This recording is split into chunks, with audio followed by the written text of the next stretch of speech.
Hello दोस्तों, नमस्कार। आप लोगों का एग्री स्टडी 92 में बहुत बहुत स्वागत है। आज हम हिंदी से संबंधित 150 plus most important question discuss करने वाले हैं, जो हमारी आने वाली यूपी पेट 2025 की परीक्षा की दृष्टिकोण से अत्यंत महत्वपूर्ण होंगे। इसमें हमारा पहला प्रश्न है, हिंदी की आदि जननी क्या है। हिंदी जो भाषा है उसकी आदि जननी क्या है, तो इसका राइट ऑप्शन हो जाएगा बी, संस्कृत। हिंदी की आदि जननी संस्कृत को माना जाता है। इसका डिस्क्रिप्शन देखेंगे। हिंदी की आदि जननी संस्कृत है। संस्कृत पाली प्राकृत भाषा से होती हुई अपभ्रंश तक पहुँचती है, फिर अपभ्रंश अवहट से होकर गुजरती हुई प्राचीन प्रारंभिक हिंदी का रूप लेती है। हिंदी की आदि जननी संस्कृत है। संस्कृत पाली प्राकृत भाषा से होती हुई अपभ्रंश तक पहुँचती है और फिर अपभ्रंश अवहट से गुजरती हुई प्राचीन या प्रारंभिक हिंदी का रूप ले लेती है। प्रश्न नंबर 2 है, हिंदी साहित्य को कितने कालखंडों में विभक्त किया गया है। तो हिंदी साहित्य जो है उसको 4 भागों में विभाजित किया गया है। इसका डिस्क्रिप्शन देखेंगे। हिंदी साहित्य के इतिहास को 4 कालखंडों में विभक्त किया गया है। कौन कौन से? आदिकाल, भक्तिकाल, रीतिकाल, आधुनिक काल। हिंदी साहित्य के इतिहास को 4 कालखंडों में विभक्त किया गया है। आदिकाल, भक्तिकाल, रीतिकाल और आधुनिक काल। हमारा अगला प्रश्न है प्रश्न नंबर 3, हिंदी साहित्य का आधुनिक काल सामान्यतः कब से माना जाता है। हिंदी साहित्य का आधुनिक काल सामान्यतः कब से माना जाता है, तो इसका ऑप्शन नंबर ए सही हो जाएगा। हिंदी साहित्य का जो आधुनिक काल है सामान्यतः 1850 ईस्वी से माना जाता है। प्रश्न नंबर 4 है, देवनागरी लिपि का सर्वप्रथम प्रयोग कहाँ हुआ था। देवनागरी लिपि का सर्वप्रथम प्रयोग कहाँ हुआ था? पाणिनि कृत अष्टाध्यायी में, अपभ्रंश साहित्य में, या अमीर खुसरो की पुस्तकों में, या जयभट्ट के अभिलेखों शिलालेखों में। तो इसका राइट ऑप्शन हो जाएगा ऑप्शन नंबर डी। देवनागरी लिपि का सर्वप्रथम प्रयोग जो है जयभट्ट के शिलालेख में किया गया था। इसका डिस्क्रिप्शन देखते हैं। गुजरात के शासक जयभट्ट लगभग 7वीं 8वीं शताब्दी के आसपास के शिलालेख में देवनागरी लिपि का सर्वप्रथम प्रयोग हुआ है। देवनागरी लिपि का सर्वप्रथम प्रयोग कहाँ हुआ था? गुजरात के शासक जो जयभट्ट थे उनके शिलालेख में देवनागरी लिपि का सर्वप्रथम प्रयोग हुआ। अगला प्रश्न है, हिंदी भाषा किस लिपि में लिखी जाती है। हिंदी भाषा की लिपि क्या है? तो ऑप्शन नंबर इसमें सी राइट हो जाएगा। हिंदी भाषा जो है देवनागरी लिपि में लिखी जाती है। हिंदी भाषा की लिपि देवनागरी है और पंजाबी भाषा की लिपि गुरमुखी है। प्रश्न नंबर 6 है, पंजाब में हिंदी का प्रचार किसने किया। पंजाब में निम्नलिखित में से हिंदी का प्रचार प्रसार किसने किया था? ऑप्शन नंबर बी राइट है, श्रद्धाराम फिल्लोरी। इसका डिस्क्रिप्शन देखते हैं। पंजाब में हिंदी का प्रचार श्रद्धाराम फिल्लोरी ने किया। इन्होंने लोकप्रिय आरती ओम जय जगदीश हरे की रचना की। श्रद्धाराम फिल्लोरी ने लोकप्रिय आरती जो है ओम जय जगदीश हरे की रचना की है। इन्होंने पंजाब में हिंदी का प्रचार प्रसार किया। अगला प्रश्न है, कौन सी प्राचीन भाषा नहीं है। कौन सी निम्नलिखित में प्राचीन भाषा नहीं है? अपभ्रंश, पंजाबी, प्राकृत, संस्कृत। तो इसमें जो पंजाबी है वो प्राचीन भाषा नहीं है। इसका डिस्क्रिप्शन देखते हैं। पंजाबी प्राचीन भाषा नहीं है, जबकि संस्कृत, प्राकृत, अपभ्रंश प्राचीन भाषाएं हैं। अगला प्रश्न है, निम्नलिखित में से कौन सा हिंदी साहित्य का काल विभाजन नहीं है। हिंदी साहित्य को कितने भागों में बांटा गया है? 4 भागों में। कौन कौन से? आधुनिक काल, भक्तिकाल, रीतिकाल जो हैं इनमें बांटा गया, लेकिन जो संयुक्त काल है इसमें विभाजित नहीं किया गया है। इसका ऑप्शन नंबर डी सही हो जाएगा। इसका डिस्क्रिप्शन देखते हैं। सर जॉर्ज ग्रियर्सन ने सर्वप्रथम हिंदी साहित्य का काल विभाजन करने का प्रयास किया था। सर्वप्रथम किसने हिंदी साहित्य का काल विभाजन करने का प्रयास किया था? तो सर जॉर्ज ग्रियर्सन ने। उन्होंने इसे 10 वर्गों में बांटा था। हिंदी साहित्य के काल विभाजन में विद्वानों में मतभेद है, लेकिन जो सर्वमान्य रूप है इसे किस रूप में विभाजित किया गया है? तो 4 भागों में विभाजित किया गया है। आदिकाल जिसे वीरगाथा काल कहते हैं, पूर्व मध्यकाल जिसे भक्ति काल भी कहते हैं, और उत्तर मध्यकाल जिसे रीतिकाल बोलते हैं, और आधुनिक काल को गद्य काल भी बोलते हैं। संयुक्त काल नाम से कोई विभाजन नहीं है। तो सबसे पहले अगर प्रश्न आए हिंदी साहित्य का काल विभाजन किसने किया, तो सर जॉर्ज ग्रियर्सन ने 10 भागों में विभाजित किया था। अगला प्रश्न देखेंगे, पृथ्वीराज रासो हिंदी साहित्य के किस काल में लिखा गया? पृथ्वीराज रासो हिंदी साहित्य के किस काल में लिखा गया? आदिकाल, रीतिकाल, भक्तिकाल, आधुनिक काल? तो इसका राइट ऑप्शन हो जाएगा ऑप्शन नंबर ए। जो पृथ्वीराज रासो है वो आदिकाल में लिखा गया। पृथ्वीराज रासो की क्या है? आदिकाल में लिखा गया। इसके रचनाकार चंद्रबरदाई हैं। पृथ्वीराज रासो के रचनाकार चंद्रबरदाई हैं।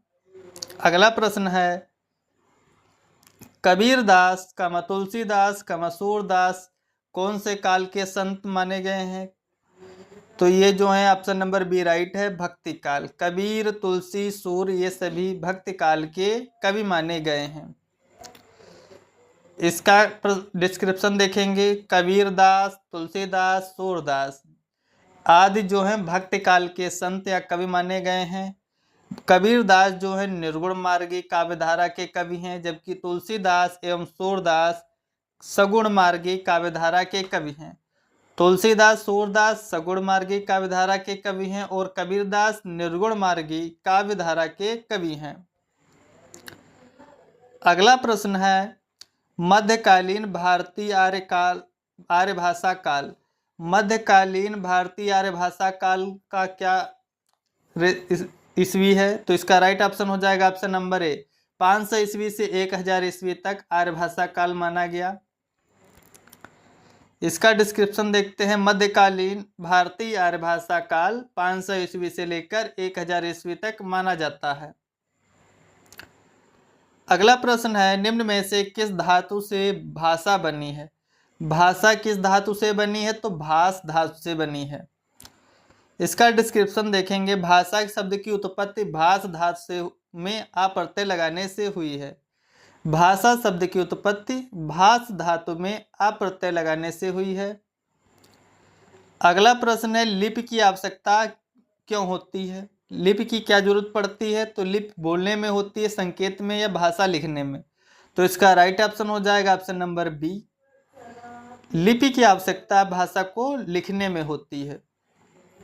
इसका डिस्क्रिप्शन देखेंगे, भाषा लिखने के लिए लिपि की आवश्यकता होती है। लिपि का शाब्दिक अर्थ होता है लिखित या चित्रित करना। लिपि का शाब्दिक अर्थ होता है लिखित या चित्रित करना। ध्वनियों को लिखने के लिए जिन चिन्हों का प्रयोग किया जाता है उसे लिपि कहते हैं। ध्वनियों को लिखने के लिए जिन चिन्हों का प्रयोग किया जाता है उसे क्या कहते हैं? लिपि कहते हैं। अगला प्रश्न है, भाषा के शुद्ध रूप का ज्ञान किससे होता है? भाषा के शुद्ध रूप का ज्ञान किससे होता है? लिपि से, लिखित भाषा से, व्याकरण से, या इनमें से कोई नहीं? तो इसका राइट ऑप्शन हो जाएगा ऑप्शन नंबर बी, भाषा के शुद्ध रूप का ज्ञान जो है व्याकरण से होता है। अगला प्रश्न है, डिस्क्रिप्शन देखते हैं इसका, भारतेंदु हरिश्चंद्र को आधुनिक हिंदी गद्य का जन्मदाता माना जाता है। अगर प्रश्न पूछा जाए आधुनिक हिंदी गद्य का जन्मदाता किसे कहते हैं, तो राइट ऑप्शन होगा इसका भारतेंदु हरिश्चंद्र। भारतेंदु हरिश्चंद्र ने नाटक, निबंध आदि विधाओं के माध्यम से हिंदी गद्य लेखन को बढ़ावा दिया।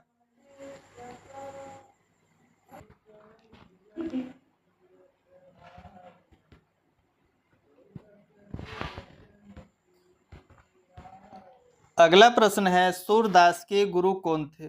सूरदास के गुरु कौन थे? रामानंद, रामदास, विठलदास या वल्लभाचार्य? तो इसका राइट ऑप्शन हो जाएगा ऑप्शन नंबर सी, सूरदास के गुरु वल्लभाचार्य हैं। इसका डिस्क्रिप्शन देखते हैं, सूरदास के गुरु वल्लभाचार्य थे। वल्लभाचार्य ने पुष्टि मार्ग की स्थापना की थी। सूरदास के गुरु वल्लभाचार्य थे। वल्लभाचार्य ने पुष्टि मार्ग की स्थापना की थी। सूरदास की प्रमुख रचनाएं कौन सी हैं? पूर्व मीमांसा भाष्य जो है सूरदास की रचना है। गायत्री भाष्य और पत्रावलंबन है पुरुषोत्तम सहस्त्रनाम।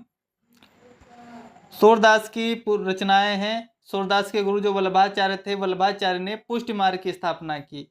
तो इनकी जो प्रमुख रचनाएं हैं पूर्व मीमांसा भाष्य, गायत्री भाष्य, पत्रावलंबन और पुरुषोत्तम सहस्त्रनाम आदि हैं। अगला प्रश्न है, सूरसागर के रचयिता कौन है? सूरसागर के रचयिता कौन है? विद्यापति, जयदेव, तुलसीदास, सूरदास। तो इसका राइट ऑप्शन हो जाएगा सूरदास। सूरसागर के रचयिता सूरदास को माना जाता है। भक्ति काल की सगुण मार्गी कृष्ण काव्यधारा के कवि सूरदास जी हैं। जो सूरदास हैं वो सगुण मार्गी कृष्ण काव्यधारा के कवि माने जाते हैं। इनकी रचनाएं सूरसागर, सुरसावली, साहित्य लहरी हैं। अगला प्रश्न है, इनमें से कौन भक्तिकालीन कवि नहीं है? तो इसमें राइट ऑप्शन हो जाएगा ऑप्शन नंबर ए, जो बिहारी हैं वो भक्तिकालीन कवि नहीं है। इसका डिस्क्रिप्शन देखते हैं। बिहारी रीतिकाल के कवि हैं, जबकि शेष जो हैं सभी भक्तिकाल के कवि हैं। बिहारी की एकमात्र रचना बिहारी सतसई है, 700 दोहों का संकलन है। बिहारी की एकमात्र रचना क्या है? बिहारी सतसई है, जो 700 दोहों का संकलन है। इनके दोहों में श्रृंगार रस की प्रधानता है, जो गागर में सागर भरते हैं। बिहारी की एकमात्र रचना है बिहारी सतसई, जो 700 दोहों का संकलन है। इनके दोहों में श्रृंगार रस की प्रधानता है, जो गागर में सागर भरते हैं। अगला प्रश्न है, निम्न में रीतिकाल का कवि कौन है? कौन सा रीतिकाल का कवि है? तो बिहारी हैं, ये रीतिकाल के कवि हैं। इसका डिस्क्रिप्शन देखेंगे। कविवर बिहारी रीतिकाल के कवि हैं। इनकी प्रसिद्ध रचना बिहारी सतसई है। जयशंकर प्रसाद, सूर्यकांत त्रिपाठी, निराला और सुमित्रानंद पंत छायावाद काल के कवि हैं। जो जयशंकर हैं, सूर्यकांत त्रिपाठी निराला हैं और सुमित्रानंदन पंत ये छायावाद काल के कवि हैं। अगला प्रश्न है, रत्नावली दोहा संग्रह किसके द्वारा रचा गया?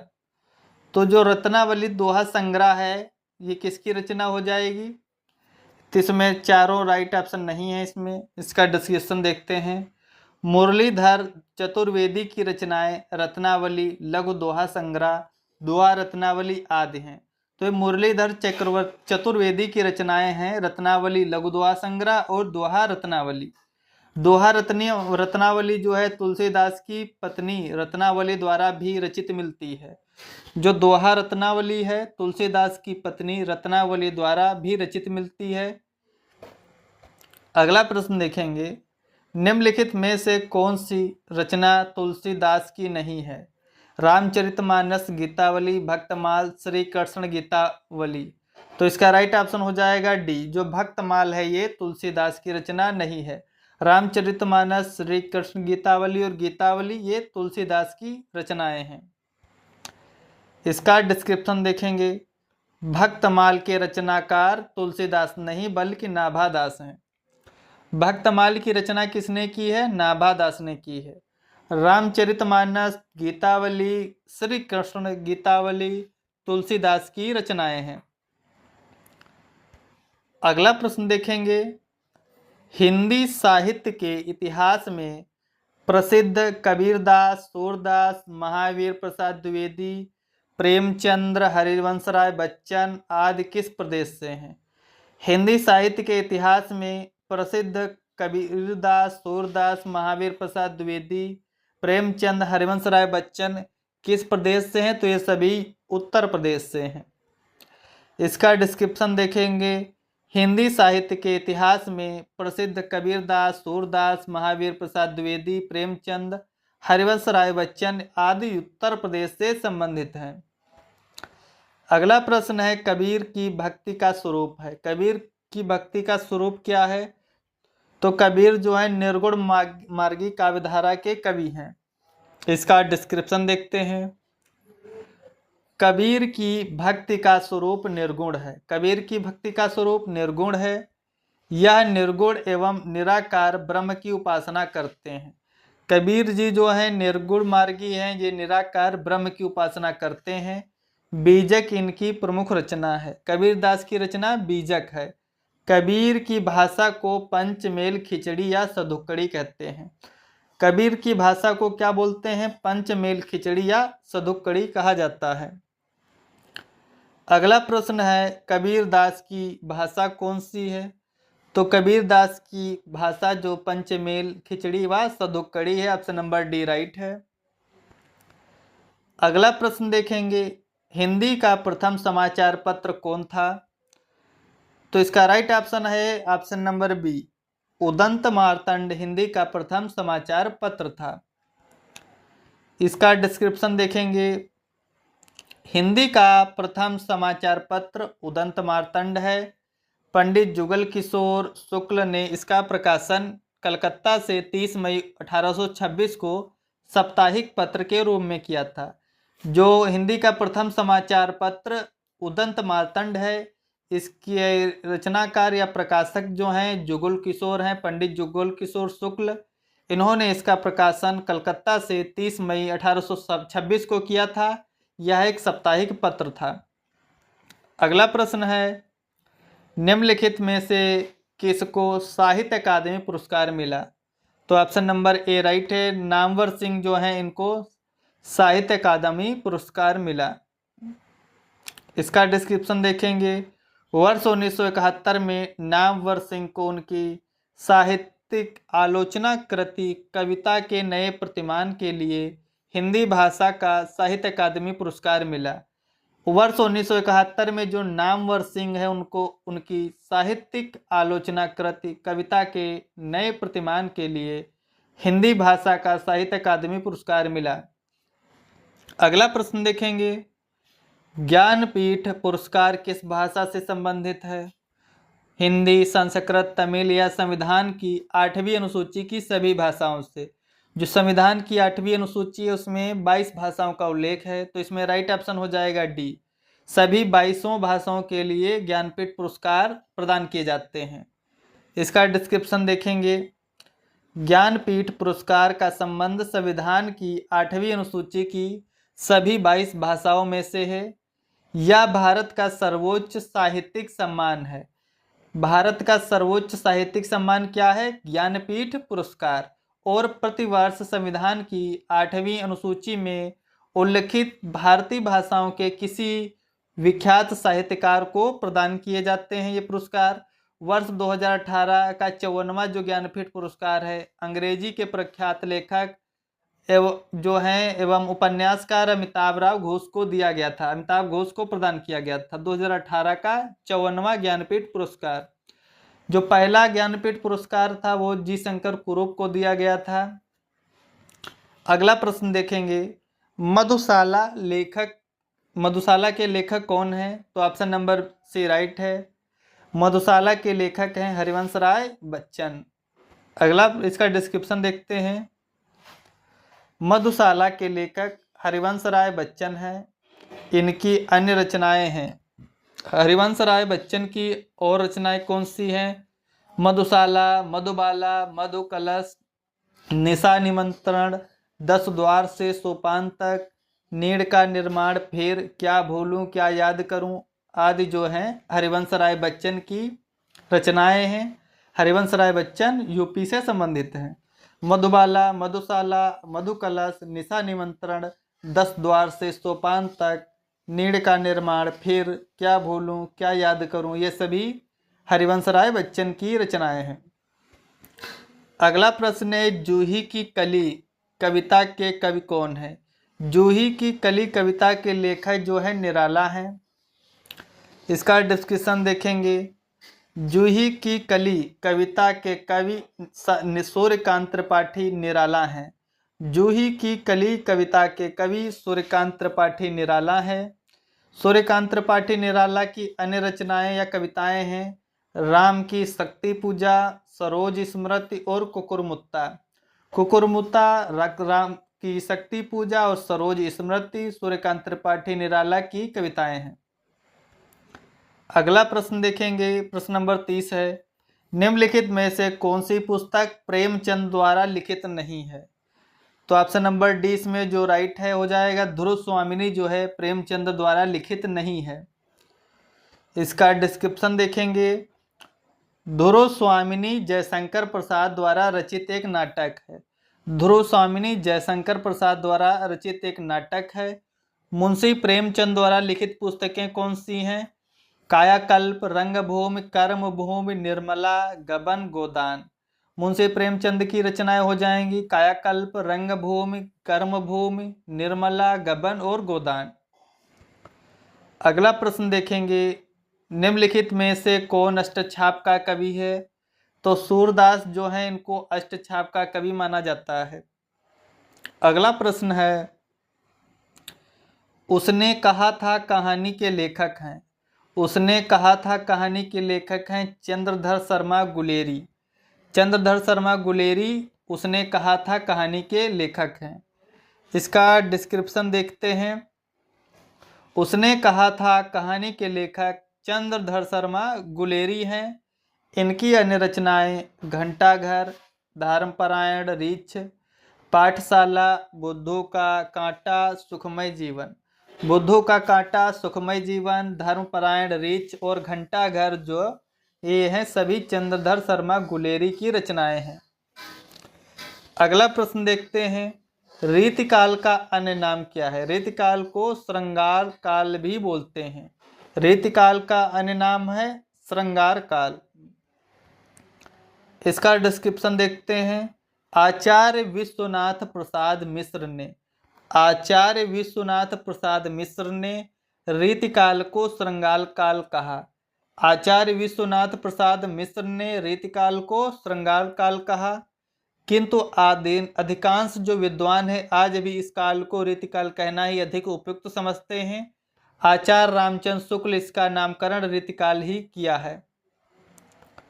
निम्न में से कौन जीवनी है? अतीत के चलचित्र चिंतामणि, आवारा मसीहा, नीड़ का निर्माण फिर।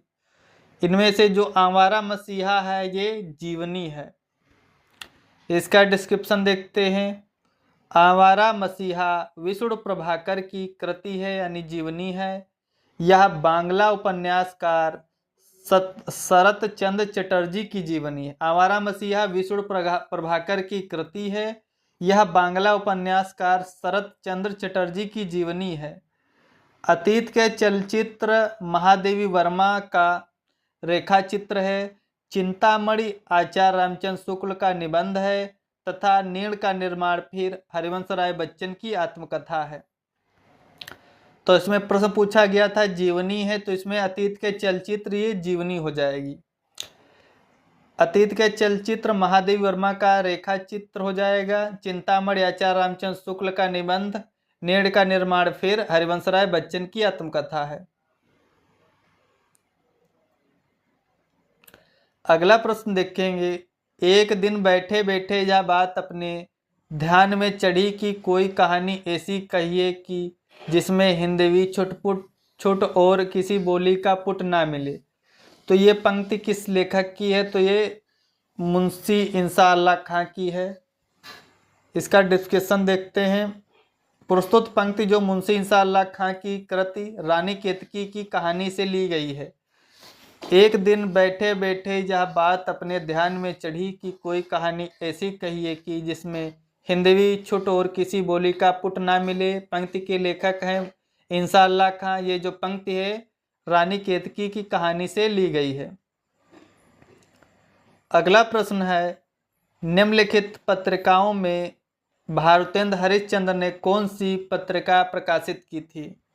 भारतेंदु हरिश्चंद्र की कौन सी पत्रिका है निम्नलिखित पत्रिकाओं में से? तो कवि वचन सुधा। कवि वचन सुधा भारतेंदु हरिश्चंद्र की पत्रिका है। अगला प्रश्न है, आंचलिक रचनाएं किससे संबंधित हैं? देश विशेष, जाति विशेष, क्षेत्र विशेष या लोक विशेष से? तो इसका राइट ऑप्शन हो जाएगा ऑप्शन नंबर बी, आंचलिक रचनाएं ये क्षेत्र विशेष से संबंधित हैं। इसका डिस्क्रिप्शन देखते हैं, आंचलिक रचनाएं क्षेत्र विशेष से संबंधित होती हैं। इन रचनाओं में क्षेत्र विशेष की सामाजिक, आर्थिक, राजनीतिक एवं धार्मिक जीवन के साथ साथ बोली, संस्कृत आदि का वर्णन किया जाता है। फणीश्वरनाथ रेणु, नागार्जुन आदि प्रमुख आंचलिक रचनाकार हैं। फणीश्वरनाथ रेणु का नागार्जुन जो है आंचलिक रचनाकार हैं। मेला अंचल प्रसिद्ध आंचलिक उपन्यास है। मेला अंचल जो है फणीश्वरनाथ रेणु का है, ये आंचलिक उपन्यास है। अगला प्रश्न है, हिंदी भाषा का प्रथम प्रमाणिक ग्रंथ कौन सा है? हिंदी भाषा का प्रथम प्रमाणिक ग्रंथ कौन सा है? तो पृथ्वीराज रासो, जिसकी रचना चंद्र बरदाई द्वारा की गई। अगला प्रश्न है, हिंदी का प्रथम मौलिक उपन्यास है। हिंदी का प्रथम मौलिक उपन्यास कौन है? तो परीक्षा गुरु। परीक्षा गुरु हिंदी का प्रथम मौलिक उपन्यास है। इसका डिस्क्रिप्शन देखते हैं। लाला श्रीनिवास द्वारा रचित उपन्यास परीक्षा गुरु को हिंदी का प्रथम मौलिक उपन्यास माना जाता है। हिंदी का प्रथम मौलिक उपन्यास परीक्षा गुरु, जिसकी रचना लाला श्रीनिवास द्वारा की गई। जो परीक्षा गुरु है, इसका प्रकाशन 1882 ईस्वी में हुआ था। परीक्षा गुरु का प्रकाशन 1882 ईस्वी में हुआ था। आनंद मठ बंकिम चंद्र चटर्जी, गबन मुंशी प्रेमचंद्र का तथा तितली जयशंकर प्रसाद का उपन्यास है। आनंद मठ जो उपन्यास है वो बंकिम चंद्र चटर्जी का है और गबन उपन्यास मुंशी प्रेमचंद्र का है और तितली उपन्यास जो है जयशंकर प्रसाद का है। अगला प्रश्न देखेंगे, नागरी प्रचारणी सभा की स्थापना किस युग में हुई? नागरी प्रचारणी सभा की स्थापना जो है भारतेंदु युग में हुई थी। अगला प्रश्न देखेंगे, हिंदी साहित्य की भूमिका के लेखक कौन है? हिंदी साहित्य की भूमिका के लेखक हैं, ऑप्शन नंबर इसमें सी राइट हो जाएगा, हजारी प्रसाद द्विवेदी। हिंदी साहित्य की भूमिका के लेखक हजारी प्रसाद द्विवेदी हैं। अगला प्रश्न है, महावीर प्रसाद द्विवेदी का जीवन काल है। महावीर प्रसाद द्विवेदी का जीवन काल है 1864 से 1938 ईस्वी। महावीर प्रसाद द्विवेदी का जीवन काल है 1864 से 1938 ईस्वी। इसका डिस्क्रिप्शन देखते हैं। महावीर प्रसाद जो द्विवेदी हैं, इनका जन्म 1864 ईस्वी में रायबरेली के दौलतपुर ग्राम में हुआ था। महावीर प्रसाद द्विवेदी का जन्म 1864 ईस्वी में रायबरेली के दौलतपुर ग्राम में हुआ था तथा इनकी मृत्यु 1938 ईस्वी में रायबरेली में हुई थी। हिंदी गद्य में एक रूपता लाने में महावीर प्रसाद द्विवेदी का महत्वपूर्ण योगदान रहा। इन्होंने लेखकों को ध्यान हिंदी का प्रचार प्रसार तथा परिमार्जन करते हुए इसके भावों को दूर करने और आकृष्ट किया, सुधार पर बल दिया। द्विवेदी काल को जागरण सुधार काल भी कहते हैं। जो द्विवेदी काल है इसको जागरण सुधार काल भी कहते हैं क्योंकि इस पर सुधार पर बल दिया गया। अगला प्रश्न देखेंगे, मर्यादा और टुडे के संपादक हैं। मर्यादा और टुडे के संपादक हैं डॉक्टर संपूर्णानंद। मर्यादा और टुडे के संपादक डॉक्टर संपूर्णानंद हैं। इसका डिस्क्रिप्शन देखते हैं। मर्यादा पत्रिका का संपादन जो है नवंबर 1910 में इलाहाबाद से हुआ। मर्यादा पत्रिका का संपादन 1910 प्रयागराज से हुआ, जिसके प्रथम संपादक मदन मोहन मालवीय के पुत्र कृष्णकांत मालवीय थे। जिसके प्रथम संपादक मदन मोहन मालवीय के पुत्र कृष्णकांत मालवीय थे। अगला प्रश्न है, पद्मिनी, विचित्रणी, संखिनी, हस्तिनी किसको संबोधित करते हैं? पद्मिनी, चित्रिणी, संखिनी, हस्तिनी किसको संबोधित करते हैं? ऑप्शन नंबर बी, नायिकाओं को। कवि केशव दास ने नायिकाओं के 4 प्रकार का वर्णन किया जो इस प्रकार हैं, पद्मिनी, चित्रिणी, संखिनी और नक्षत्र। अगला प्रश्न है, ठेठ हिंदी का ठाठ किसकी रचना है? ठेठ हिंदी का ठाठ किसकी रचना है? तो ऑप्शन नंबर बी राइट है, अयोध्या सिंह उपाध्याय, जिन्हें हरिओद भी बोलते हैं। ठेठ हिंदी का ठाठ ये अयोध्या सिंह उपाध्याय हरिओद की रचना है। ये एक उपन्यास है। ठेठ हिंदी का ठाठ एक उपन्यास है। महादेवी वर्मा को किस पुस्तक पर ज्ञानपीठ पुरस्कार मिला? महादेवी वर्मा को किस पुस्तक पर ज्ञानपीठ पुरस्कार मिला? तो यामा। महादेवी वर्मा को यामा काव्य संकलन के लिए भारत का सर्वोच्च साहित्यिक सम्मान ज्ञानपीठ पुरस्कार प्रदान किया गया। महादेवी वर्मा को यामा काव्य संकलन के लिए भारत का सर्वोच्च साहित्यिक सम्मान ज्ञानपीठ पुरस्कार प्रदान किया गया। उनकी रचनाएं नीरजा है, रश्मि है, निहार, स्मृत की रेखाएं आदि। नीरजा, रश्मि, निहार, स्मृत की रेखाएं ये सभी महादेवी वर्मा की रचनाएं हैं। अगला प्रश्न है, सांकेत महाकाव्य के रचयिता। सांकेत महाकाव्य के रचयिता कौन है? मैथिली शरण गुप्त। मैथिली शरण गुप्त को सांकेत महाकाव्य के रचयिता माना जाता है। अगला प्रश्न इसका डिस्क्रिप्शन देखते हैं। सांकेत महाकाव्य के रचयिता मैथिली शरण गुप्त हैं। इनकी अन्य रचनाएं, मैथिली शरण गुप्त की अन्य रचनाएं हैं यशोधरा है, जयद्रथ वध है, रंग में भंग, भारत भारती, पंचवटी आदि। सांकेत महाकाव्य के रचयिता मैथिली शरण गुप्त, इनकी अन्य रचनाएं यशोधरा, जयद्रथ वध, रंग में भंग, भारत भारती, पंचवटी आदि। और जयशंकर प्रसाद की रचनाएं कामायनी है, उर्वशी है। जयशंकर प्रसाद की रचनाएं कामायनी, उर्वशी, आंसू, झरना, लहर आदि। और सुमित्रा नंदन पंत की रचनाएं भी देख लेते हैं। चिदंबरा है, पल्लव है, उत्तरा है, लोकायतन है, युगवाणी, ग्राम्या। सुमित्रा नंदन पंत की रचनाएं हैं चिदंबरा, पल्लव, उत्तरा, लोकायतन, युगवाणी, ग्रामा आदि।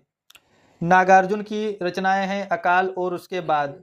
नागार्जुन की रचनाएं हैं अकाल और उसके बाद, युगधारा और भस्मांकुर। अगला प्रश्न है द्विवेदी युगीन रचना जय भारत के रचनाकार हैं। जो द्विवेदी युगीन रचना है जय भारत के रचनाकार कौन है? Maithili Sharan Gupt. Option number A इसमें राइट हो जाएगा, मैथिली शरण गुप्त जय भारत के रचनाकार हैं।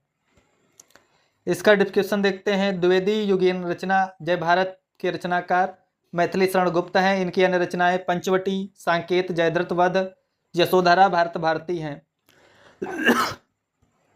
अगला प्रश्न है कबीर ने समाज सुधार के अंतर्गत किसका उपदेश नहीं दिया? कबीर जी ने स्त्री पुरुष की समानता का उपदेश नहीं दिया है, बाकी सभी राइट हैं। मूर्ति पूजा का विरोध, जाति प्रथा का खंडन, हिंदू मुस्लिम पाखंड का खंडन, ये सभी इन्होंने उपदेश दिए हैं, लेकिन जो स्त्री पुरुष की समानता है इसका उपदेश नहीं दिया। अगला प्रश्न है मलिक मोहम्मद जायसी द्वारा रचित पद्मावत क्या है? पद्मावत क्या है? समासोक्ति। ऑप्शन नंबर सी राइट है। जो मलिक मोहम्मद जायसी हैं उनका जो रचित पद्मावत है वो क्या है? समासोक्ति है। आचार्य रामचंद्र शुक्ल के अनुसार पद्मावत का प्रेम, लौकिक तथा कथा समोशक्ति है। अगला प्रश्न है हिंदी आकृति की दृष्टि से निम्नलिखित में से किस प्रकार की भाषा है? हिंदी आकृति की दृष्टि से किस प्रकार की भाषा है? तो श्लिष्ट योगात्मक। हिंदी आकृति की दृष्टि से श्लिष्ट योगात्मक भाषा है। अगला प्रश्न देखते हैं प्रेमचंद्र के अधूरे उपन्यास का नाम। प्रेमचंद्र के अधूरे उपन्यास का नाम है मंगलसूत्र। प्रेमचंद्र का अधूरा उपन्यास मंगलसूत्र है। अगला प्रश्न है गोदान के रचयिता कौन है? गोदान के रचयिता है Munshi Premchandra. Option number C right है। इसका डिस्क्रिप्शन देखते हैं। गोदान के रचयिता मुंशी प्रेमचंद्र है। इनके प्रमुख उपन्यास हैं। मुंशी प्रेमचंद्र के और उपन्यास कौन है? गोदान है, गबन है, सेवा सदन है, निर्मला, कर्मभूमि, कायाकल्प आदि। इनकी प्रमुख कहानियां हैं ईदगाह, कफन, बड़े घर की बेटी, पूस की रात। अगला प्रश्न है भारतवर्ष के लिए हिंदी भाषा का नाम सबसे पहले किसने सुझाया? भारतवर्ष के लिए हिंदी भाषा का नाम सबसे पहले किसने सुझाया? तो ऑप्शन नंबर डी राइट है, राजा राम मोहन राय ने। अगला प्रश्न है भारतेंद्र हरिश्चंद्र का कौन सा नाटक बांग्ला भाषा से अनुदित है? तो विद्यासागर। भारतेंदु हरिश्चंद्र का कौन सा नाटक बांग्ला भाषा से अनुदित है? विद्यासागर, विद्यासुंदर। अगला प्रश्न देखते हैं मुगल बादशाह शाहजहां ने किस कवि को महाकविराय की उपाधि दी?